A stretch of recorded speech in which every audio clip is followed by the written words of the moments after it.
Hello everyone, বেশ কিছুদিন ধরে পরীক্ষা চলার কারণে তোমাদের সাথে কোনো ভিডিও শেয়ার করতে পারিনি।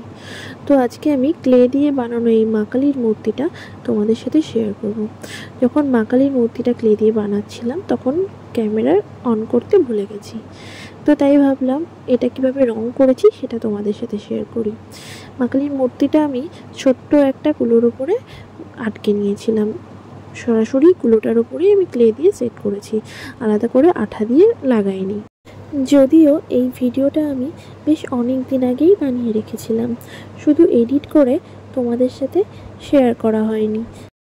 জানো তো, পড়তে বসলেই বা পরীক্ষা চলাকালীন আমার সবসময় মনে হয় একটু আঁকতে ইচ্ছে করছে, এই আঁকাটা বাকি রয়েছে, ওটা বাকি, ওই আঁকাটা বাকি রয়েছে।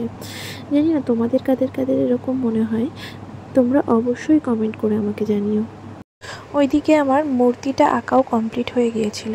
তারপরে আমি কুলোর পাশ দিয়ে ছোট ছোট করে কলকা করে দিয়েছি। কলকাটা আমি সেই 000 ব্রাশটা দিয়েই করেছি।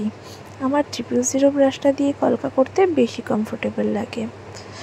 তোমাদের যদি ভিডিওটা ভালো লেগে থাকে তাহলে লাইক, কমেন্ট, সাবস্ক্রাইব অবশ্যই করে দিও।